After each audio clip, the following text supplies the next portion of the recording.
everybody. So we're starting a new video series this week called Techniques for the Week. So this week we're going to be talking about how to make a pom-pom.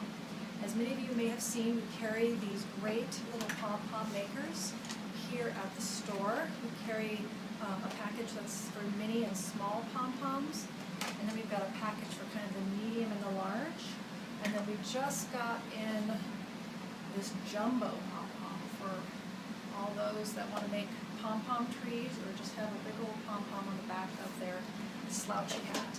So to make a pom-pom, it's really quite simple. This maker comes in, it's in two parts that fold out, and the process is really just wrapping the yarn around each part and then connecting it in the center. So I already started one side. So to continue, all you do is you just take both ends here, both parts, and fold them out. Grab the yarn that you want to make a pom-pom with. And you can use any thickness of yarn. You can use fingering weight, super bulky, worsted weight. Any weight works just fine. So just hold the end and then just start wrapping around both parts of the pom-pom maker. And you want to get all the way up to the edge, and you want to just keep wrapping,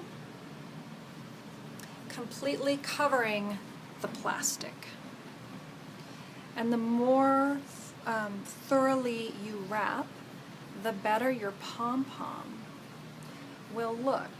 So usually I've gone once this way, one back. Usually I go about 3 or 4 times, maybe even a little more if the yarn's thin, like fingering weight yarn, maybe a little less if you're using a super bulky. So I think that's my 4th.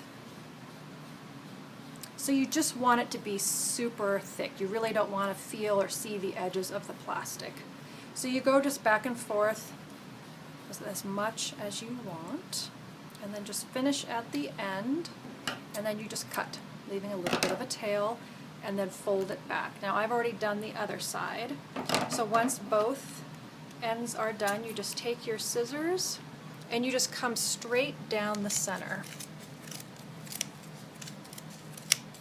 and cut, making sure you get all those pieces. Cut, turn it over, and do the same thing on the other side. Okay, and then you just cut a strand of yarn,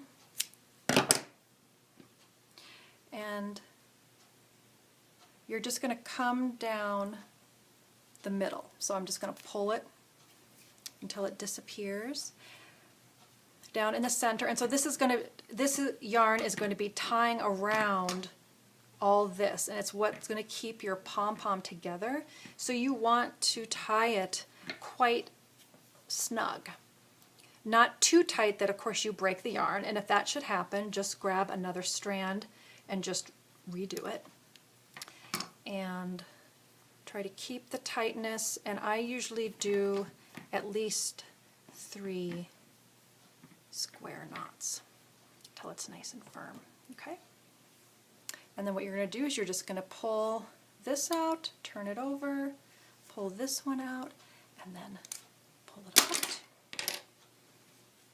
Now I probably could have added a little more yarn to this to make it fluffy, but actually it looks pretty good. And then you can just cut off your ends and give your pom-pom a little haircut. And then you've got these nice 2 long ends, which is great for attaching to your bag, to the railing, to the top of your hat, you know, whatever it is that you're connecting it with. Most commonly people are attaching it to the top of their beanie, in which case you could just string one end onto a tapestry needle and just bring it down the bottom of your hat to the inside, and then do the same here, and then turn your hat inside out and just tie a couple square knots real snug, and that'll just keep that tight, and then you can just snip your edges. So that's how you make a pom-pom, and because we've got all these different kits here, you can make a variety of different sizes, make a pom-pom garland. Possibilities are endless for what you could do with your pom-poms. So there it is, that's the technique of the week. So we'll see you next time. Thanks.